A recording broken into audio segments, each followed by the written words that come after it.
Mani paxta egasan deb prokuraturadan, hokimiyatdan kelib paxta egasan deb bosim o'tkazib, prezident qarorini inobatga olmayapti. Shoshmang aka, siz shoshmang-da. Hozir boshqacha gapiryapsiz. Yana boshqacha, men bilmayman deyapsiz. Siz qishloq xo'jaligi xodimi aka, men qarshilik qilgan. Yo'q, sizda aytmayapman.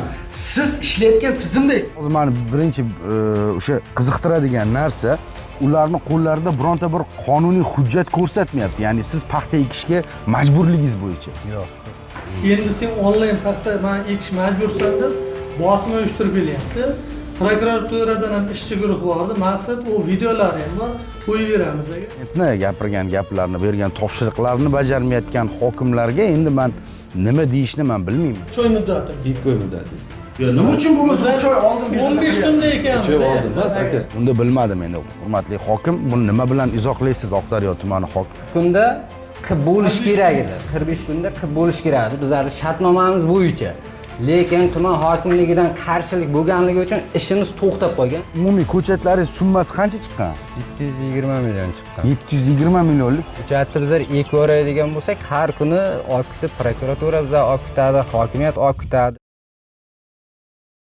Assalomu alaykum, hurmatli Haqiqat ovozi kanalining kuzatuvchilari, qadrli yurtdoshlar, aziz vatandoshlar. Bugun biz Samarqand viloyati Oqdaryo tumaniga kelganmiz. Tadbirkor bizni murojaat qilib chaqirganlar. Murojaatlari shundan iborat bo'lyaptiki, ya'ni tuman hokimligi tomonidan noqonuniy bosimda qolayotganliklarini iddao qilyaptilar. Ya'ni o'sha murojaatingizni bir boshidan tushuntirib bering, nima sizni qiynayapti hokimlikda? Bizlarga mana shu yer maydonini bog' deb qaror chiqarib bergan. O'zbekiston Respublikasi Prezidentining 151-sonli farmoni bo'yicha tuman hokimligining qarori bor. 2025-yil 11-iyulda chiqarilgan qaror. Bizlar ishni boshlab, tomchilatishni yo'lga qo'yib, ko'chatlar bilan shartnoma qilib bo'lganimizdan keyin yaqinda kelyapti-da, 3 oy oldin kelib paxta egasan bu yerga deyapti. Bironta bir hujjatda ko'rsatyaptimi o'sha talabini hokimlik? Og'iz aka aytayapti, shu yerni boshiga kelyapti-da, bu ochiq maydonda nima qilyapsiz? Bog' qilyapmiz, mani qarorimiz degan deb qarorni ko'rsatgan vaqtimiz, bu yerga paxta egasan, endigi yil bog' qilasan deyapti. Bu yerda bizlar shartnomamiz bor, ko'chat bilan, tomchilatish bilan shartnomamiz bor. Uni to'lovlari bor, boshqasi bor. Keyin shundan ishni to'xtatyapti. Meniki ko'rib turganingizdek, hamma ish jarayoni to'xtagan, turibdi. 3 oydan beri meniki hech ish bajarilgani yo'q bu yerda. Paxta egasanda faqat ushlab turibdi shu munosabat bilan sizlar chaqirdi. Tushundim. Sizni qo'lingizdagi qarorlar nechinchi-yilda chiqqan, tasdiqlanib? Prezident farmoni 2024-yil 30-sentyabrda chiqqan, respublikaniki. Menga 2025-yil 11-iyulda tuman qarori chiqarib beryapti mana. Tumanning qarorlari mana bor qo'lingizda, lekin bu yerda paxtachilik, g'allachilikka bironta bir narsa ko'rmayapman-da, majburiyatini beradigan. Ya'ni o'sha bog' bo'lishi qarorda ham ko'rsatib qo'yilgan. Shunday. Hozirda mana shu yeringizni boshlanishda umumiy necha pul investitsiya kirityapsiz mana shu bog'ga? Hozir bu yerga 1 milliarddan ziyod investitsiya kirityapmiz. O'zi, misol ko'chat tomchilashni o'zi, atrofini aylantirib o'rash, setka qilish, hammasi 1,5-2 milliardga yaqin investitsiya kirityapmiz hozir boshlanishiga. Yo, endi yana bir narsa meni qiziqtiradi-da, hozir paxta qulligidan ozod bo'ldik degan gaplar tarmoqlarda, televideniyalarda o'sha narsalar bong urilyapti. Ya'ni yashil makon yaratish bo'yicha, daraxt ekish bo'yicha o'sha chora tadbirlar qo'llanilyapti, mana ko'ryapmiz. Nima bu Oqdaryo tumani menimcha eski hokimi bu narsaga misol uchun ruxsat bergan vaqtida, misol hokim mana chiqazib berganda qarorini. Hozir menimcha hokimiyat o'zgardi, boshqa hokim keldi bu yoqqa. Ha, yangi hokim keldi.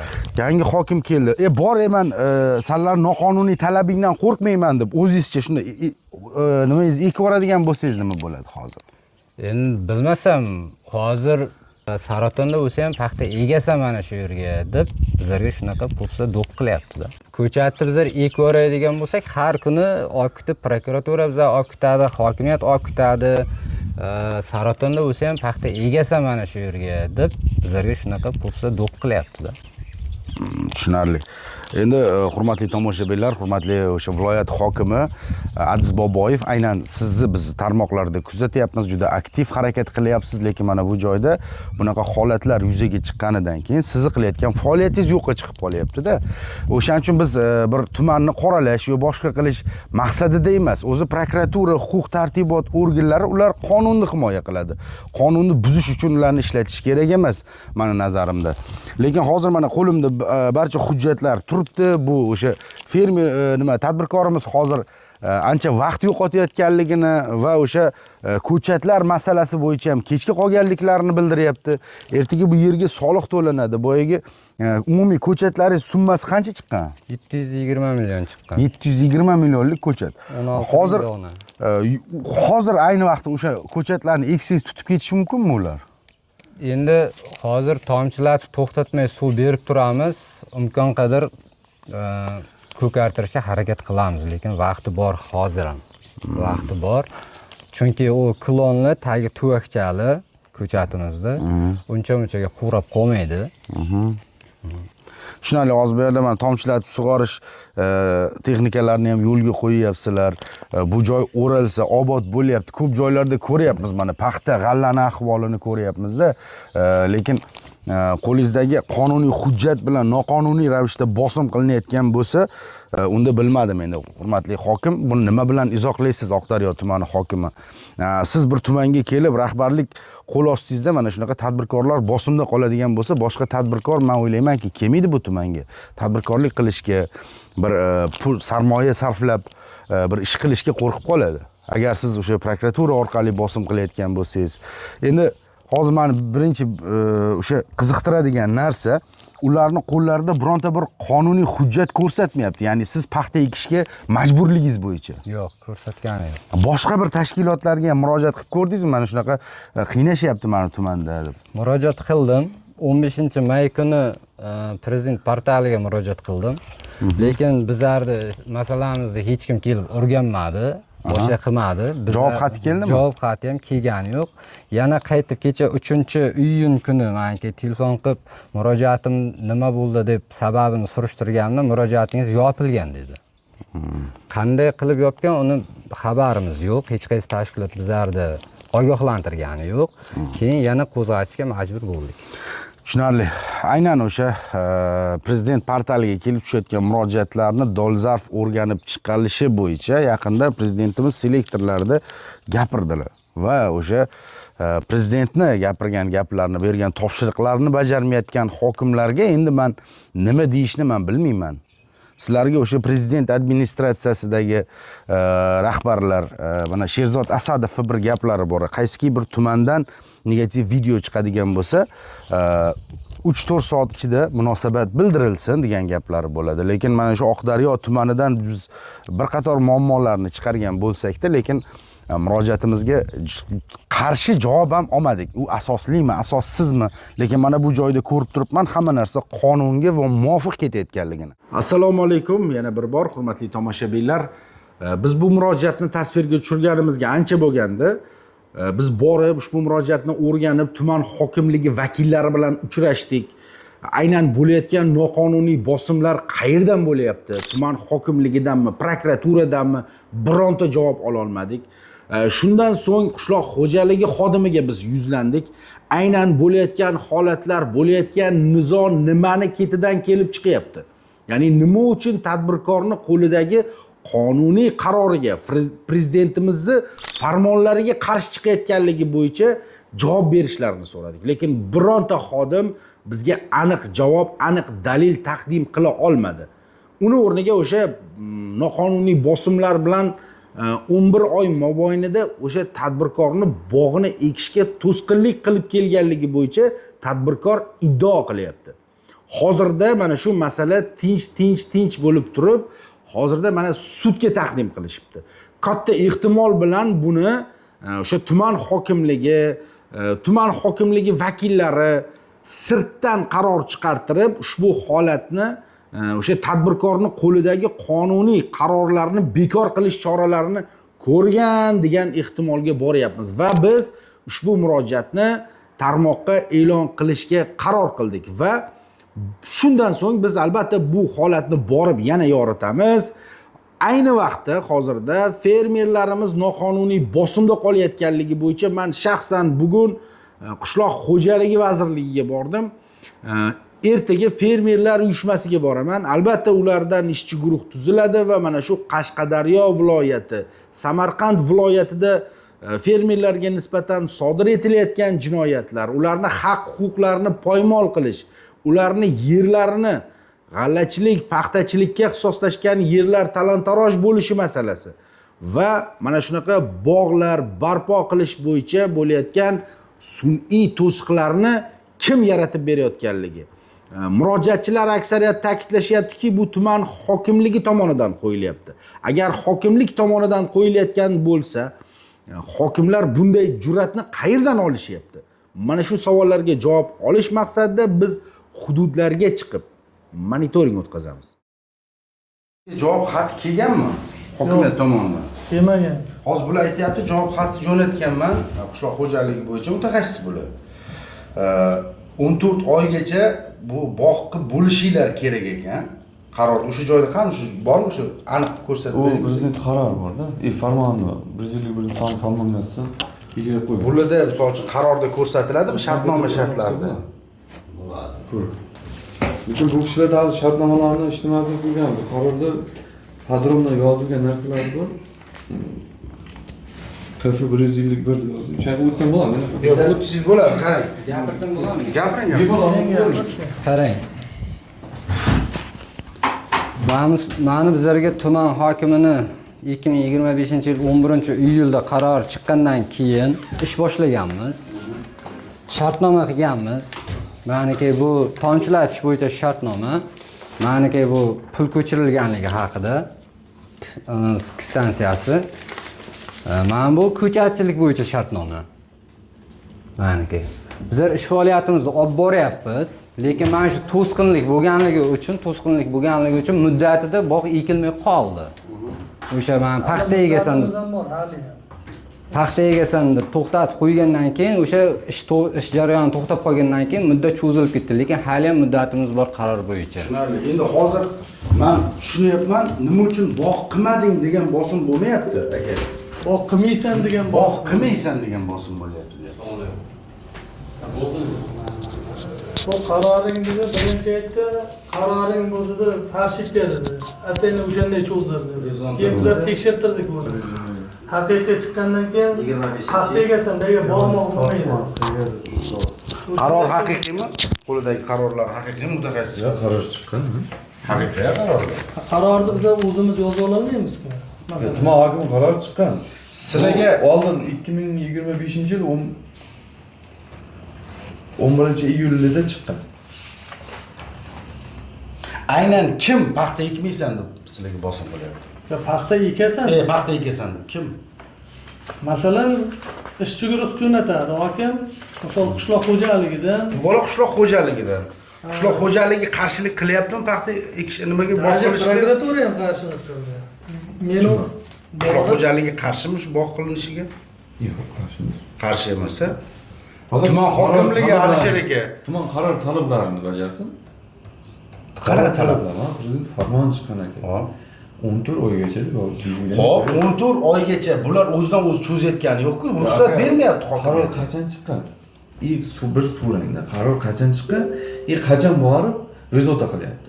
Misol uchun 14 oydan keyin-da vaqt o'tib ketgandan. Nima uchun agar meni masalan paxta maydonimda yana 3 oydan keyin razmeshina onlayn paxtamni ko'paytirib qo'yapti mana shu kontrlarga atayni. Endi sen onlayn paxta men ekish majbursan deb bosim uyushtirib kelyapti. Prokuraturadan ham ishchi guruh bordi. Maqsad u videolari ham bor. Qo'yib beramiz agar kerak desangiz. Ishchi guruh ham borganda meni mana shu 3 oydan beri Rapshi ezib kelyapti. Paxta ekasan. Endi bog'imga umuman 3 oy bo'ldi, ha? Fayzulla qarang. Fayzulla qarang, siz meni eshiting. Boshlangandan beri. Men sizga hisoblab beraman o'sha, meniki qarang. Prezident farmoni 2024-yil 30-sentyabrda chiqqan. Bizlarga tuman hokimligi 2025-yil 11-iyulda qaror chiqarib beryapti. Endi iyuldan hisoblang. May oyida misol bahorda ko'chat ekiladi, to'g'rimi? Bahorda. Endi bizlar mana bu yerda 18-chyslo 3-oyda 2026-yilda pul ko'chiryapmiz tomchilatishga. 40 kunda qilib bo'lish kerak edi. 45 kunda qilib bo'lish kerak edi. Bizlarning shartnomamiz bo'yicha. Lekin tuman hokimligidan qarshilik bo'lganligi uchun ishimiz to'xtab qolgan. Hozir menga borib, dalani boshiga borib ko'rsangiz ham, o'sha ish boshlangani to'xtaganligi bo'yicha turibdi. Shu sababli bizlar ekelmayapmiz ko'chatni. Ish boshlangan o'sha yerda. Ish boshlangan, kovlangan, chislosi ham bor, pul ko'chirilganligi bizlarning menga onlayn-ku bu. Alla bo'lmaydi bu narsa. qarshilik bo'lganligi uchun ko'chat ekilmay o'sha joyda bizlar to'xtab turibmiz. Aka, men prezidentni farmonini ochgan. Yo'q, men tushundim, farmonni tushundim. Bitta ishlayman. iyul, avgust, sentyabr, oktyabr, noyabr, dekabr, 3-bandini G bo'limida yozib kuzoy bo'layotgan bo'lsa, yer uchastkasi ijaraga olingandan boshlab deyapti. Xo'p. Olingandan 11-qachon chiqqan? 11-iyulda chiqqan, to'g'rimi? O'shandan boshlab deyapti. Boshlab loyihaning texnik iqtisodiy asoslaridan belgilangan sug'orish tizimlarini joriy etish va yer maydonlarini ekishga tayyorlash, ko'chat ekish ishlarining ko'pi bilan 14 oy muddat to'liq bajarilmaganda yer uchastkasining ijara shartnomasi qonunchilikda belgilangan tartibda bekor qilinadi deb prezident farmonida yozib qo'yibdi. Yo'q, tushundim. 14 oymi? Endi men manoga 12 oyni qo'ysak, 11-iyulga 12 oy bo'ladimi? Yana bizlar 3 oy muddatimiz bor. 2 oy muddatingiz bor. Yo'q, nima uchun bo'lmasa 3 oy oldin bezovta 15 kunda ekanmiz. 3 oy oldin emas, aka. Qo'yib bersa. Mana bu 1 yil bo'lyapti pashi, to'g'rimi? Pashi 1 yil bo'lyapti. Bizlar bir oymi? 2 oy. oydan hisoblang, oydan. Oyda ichida egib, uni qilib olamiz. Yo'q, qachon sizlarga borishni boshladi hokimiyat? Bizlarga ya'ni mart oyida borishni boshladi. O'sha martdan keyin borgandan keyin bular shartnoma qilishni boshlayapti. Yo'q. Yo'q. Bizlar 16-man. 16-18-man. Hali muddati bor ekan. Aka, men qarshi emasman. Hech kim qarshilik qilgan yo'q. Qarshilik Yer, yo'qman. yer turaveradi-ku. Yer turmaslik kerak. Uni o'zingiz bilasiz. Yo'q, bilaman. Yer davlatniki. Ijaraga olib foydalanish kerak bundan. Buni ham qo'rqyapti-da, endi buni ham hozir prokuratura kelyapti, boshqa kelyapti. Akajon, shu vaqtgacha. Qarang, onlayn paxta ham qo'ydiravergan, uni chislosini birga qilolmagan. Onlayn men uni ham surishtirdim. Bu chislosi отдельно qo'ygan o'sha gektarni paxtasini masalan. O'shandan men chopish boshladim. Bu yerga ko'chat ekmaysan, paxta egasan. qaysini? Degani uchun men chopib yurdim. Shu paytdan. Aka, qarang. Qishloq xo'jaligini qarshiligi yo'q, ha? Yo'q. Bo'ldi. Aka, hokimlikning qarshiligi bormi yo'qmi? Qarshilik. Qonun talablarini o'z vaqtida bajarish uchun qarshi bo'lmaydi. Bo'ldi, bu shu gap kerak aka. Bizlarga shu gap kerak-ku, qarshi bo'lmasa. Yo'q, qonun talablarini bajarish. Yo'q, qaror Bizlar hali paxta qo'yib qo'ygan. hozir bitta narsa onlaynda yuridik shaxslar, to'g'rimi? Yuridik shaxs o'zini maqomiga, kulchiga, ustaviga ega. Shundaymi? Men borib sizni kulchingizni ololmayman. Ustavingiz bekor qilinmaydi. Men bo'lmasam boshqa bo'lsa ham bo'lsa ham kim bo'lishidan qat'iy nazar. Siz o'zingiz xohishingiz bilan elektron kulchingizni yoki bir tegishli o'zingizga o'sha yuridikka tegishli bo'lgan hujjatni birovga bersangiz yoki taqdim qilsangiz, u siz nomingizda ish qilishi mumkin. Hozir biz Agroplatformaga qarang, agroplatforma bilmayman uni aka. Men ikkat siz qo'lingizga qaror chiqqan, o'sha qarorga asosan qo'lingizga qaror chiqarib bergan. Siz shoshmang aka, siz shoshmangda. Hozir boshqacha gapiryapsiz. Yana boshqacha, men bilmayman deyapsiz. Siz qishloq xo'jaligi xodimi aka, men qarshilik qilganim yo'q. Yo'q, sizda aytmayapman. Siz ishlayotgan tizimda aytyapman. Bularda bog' qilishiga qarshiligi bormi? Qarshilik. Qishloq xo'jaligi. Qo'lingizda qaror bormi? Bo'lmasa prokuratura chaqirayotgan nima bilan izohlaymiz? Aynan shu prokuraturani ishiga men aralashmayman. Sizlar chiqinglar, boringlar, qishloq xo'jaligi nazorat qilasizlar sizlar. Qaror talabdan bajarish. Shuncha pul tikyapti, qancha qariyb 1 milliardga yaqin pul tikyapti bu yoqda. Sizga xabarim bor aka. Xabaringiz yo'q? Xabarim bor. Xabarim bor. Xabaringiz bo'lsa, hammasini aytdi. himoya qilinglar tadbirkorni. Prezidentimiz aytib o'tirdi, tadbirkorni qo'llab-quvvatlash kerak deydi, lekin bizlar tumanga tushunmay qoldik.